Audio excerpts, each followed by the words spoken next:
Привет, дорогие друзья! Сегодня в обзоре автодом Corrado. Мы сейчас вместе с вами посмотрим, как это называется модель. К сожалению, их здесь очень много. Точно знаю, что будет буква Т, а цифры 448.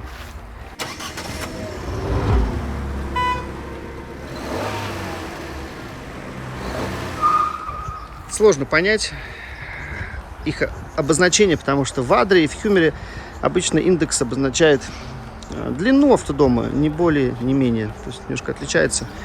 Или там можно, допустим, в аббревиатуре увидеть SL, да? Понятно, что будет кресло поворачиваться в кабине, и в задней части будут продольные кровати. А тут просто Т. Телеинтегрейтед. И вот такой индекс. Ну, версия пятерочка, опять же, вот в этом году она у нас презентуется. В задней части багажник. Видим тут всякий мерч, зонтики. Не знаю, подарит, не подарит нам один.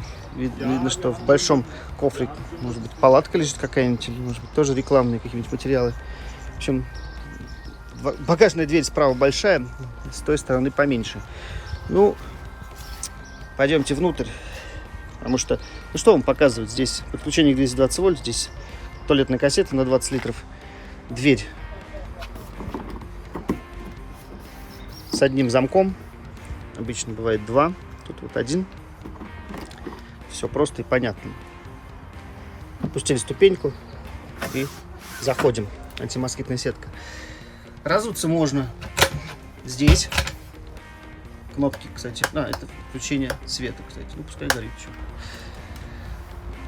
Почему я зашел в этот автодом и захотел вам его показать? Потому что он мне напоминает Adria Matrix, который очень хорошо зашел в России. И это, скажем, вариант, альтернатива вот нашему бестселлеру, потому что тут практически все то же самое. Есть поворотное кресло, диванчик напротив стола. Здесь диванчик для двух пассажиров. Хочется верить, что можно сюда еще прикрутить еще один ремень, чтобы ехало 5 человек. А так здесь по документам пока что 4 места. Стол складывается, делается спальник. Итак, значит, по Fiat Ducato мы, наверное, останавливаться надолго не будем. Двигатель можно выбирать, коробку тоже выбирать. Можно сюда поставить автоматический кондиционер, а вот не ручной, как сейчас. В общем, ну, тут вариаций много, друзья, поэтому по Fiat это отдельная тема. Давайте посмотрим автодом. Значит, с гостиной мы с вами разобрались. В прихожей есть зеркало. Хорошо, что можно посмотреться перед выходом. Мало ли там макаронина у вас где-нибудь на бороде осталась, и вы пошли с ней гулять вместе. Показывайте ей город. Крючки для одежды. Тут такой вот прям совсем скромненький пульт контроля остатка воды и зарядки батареи. Кухня уголком. Все, как мы любим. Мойка с крышкой. 3 огня. Ну, так, места немного для готовки, но оно есть. Никаких проблем я здесь не вижу. Вытяжку, если захотите, можете поставить. Посуду, кухонные принадлежности складываем сюда, места много. Холодильник тоже большой, молодцы.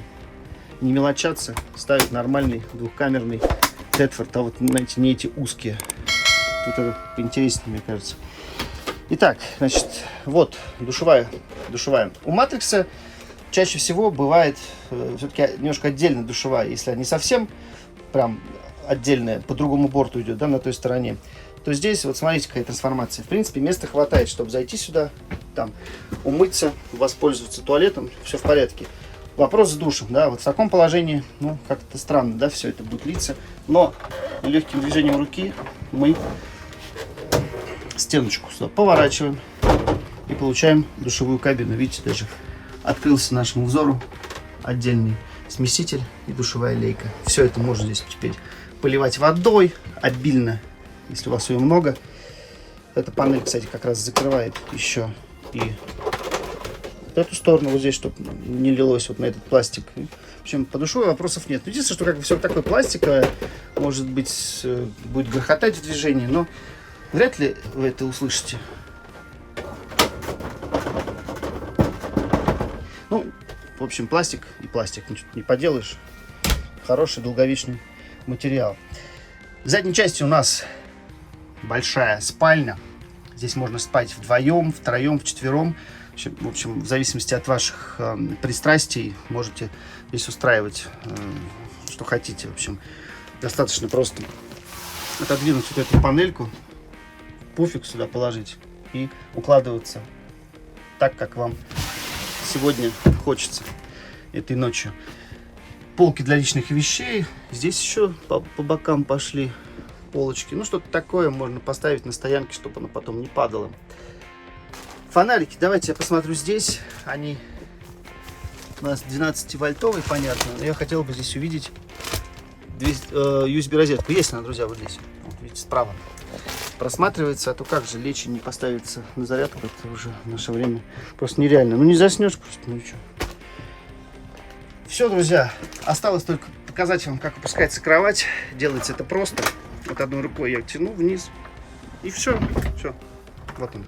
Готово, можно спать. Тут еще есть страховочные сетки с двух сторон. Мало ли кто-то спит беспокойно. Может быть, кто-то лунатик. Вот сетка, может быть, спасет жизнь ему. Ну или какую-нибудь конечность оставит целой. Защелкнулась. Все, можно ехать. Вот такой, друзья, интересный вариант, на мой взгляд. Простой, функциональный. Все по-немецки чисто. Ну давайте я вам загляну, наверное, вот в этот подиум. Покажу вам, что... Ну просто любопытно. Ну, тапочки можно поставить сюда. Что-нибудь. Может, какие-нибудь бутылки спрятать от таможни, какие вы хотите себе привезти из Евросоюза, с какими-то напитками веселящими. Интересная тема. Можно рассмотреть как вариант замены и альтернативы популярным интегралам вот с опускаемыми кроватями. Все понятно, легко и практично. Если есть вопросы, то вы задаете их в комментариях, связывайтесь с нашими специалистами. Они, я надеюсь, уже будут знать цену, сколько будет на автомате стоить, сколько будет стоить там на ручке или вообще тут по минимуму. В общем, все это зависит от ваших собственных пожеланий, предпочтений. Будем ждать от вас комментариев, вы скажете, надеюсь, понравилось вам или нет. Может быть, есть опыт использования Коррадо. Расскажите нам и всем пользователям, насколько хороши эти машины. Мы вот скоро начнем их уже завозить в Россию. Они будут доступны и в прокатном парке. И также можно будет, конечно же, купить их у нас на площадке в Москве. Если вопросы остались, все, жду в комментариях. До новых встреч. Пока.